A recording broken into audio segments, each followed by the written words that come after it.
ఒక రాజకీయ పార్టీ స్థాపించడం రాజకీయాలు చేయడం చాలా సులువు కానీ దేశంతో పోరాడి రాష్ట్రాన్ని సాధించడం ఒక చరిత్ర అని మాజీ మంత్రి తలసాని శ్రీనివాస్ యాదవ్ అన్నారు.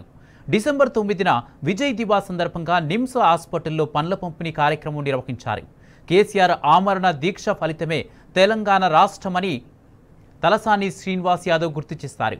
కేసీఆర్ చేసిన ఆమరణ దీక్షకు తలొగ్గి కేంద్ర ప్రభుత్వం డిసెంబర్ 9న తెలంగాణ రాష్ట్ర ప్రకటన చేసిందన్నారు.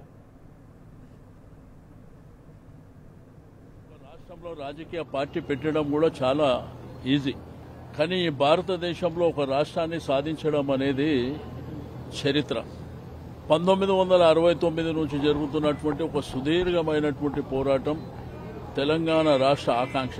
కేసీఆర్ గారు 2001లో తెలంగాణ ఉద్యమాన్ని ప్రారంభించి ఒక సుదీర్ఘమైనటువంటి పోరాటం చేసి సంబంధ వర్గ మహాత్మా గాంధీ సిద్ధాంతాలను ఆచరించుకుంటూ ప్రజల్ని ఐక్యత చేయడం, సంబంధ వర్గాలు హరిజన గిరిజన బడుగు బలహీన వర్గాలు మైనారిటీలు అందరినీ అనేకమైనటువంటి కార్యక్రమాలు, సాగర ఆహారం కావచ్చు, వంట వార్పిడి కావచ్చు, చెలో జైల్ పరో కార్యక్రమాలు కావచ్చు, సకల జనుల సమ్మె కావచ్చు, ఈ విధంగా అనేకమైనటువంటి పోరాటాలు చేసిన తర్వాత ఈ ప్రభుత్వాలు స్పందించినటువంటి సందర్భం, కేంద్ర ప్రభుత్వం ముందుకు రానటువంటి సందర్భంలో కేసీఆర్ గారు అమరణ నిరాహార దీక్ష చేపట్టినటువంటి సందర్భం.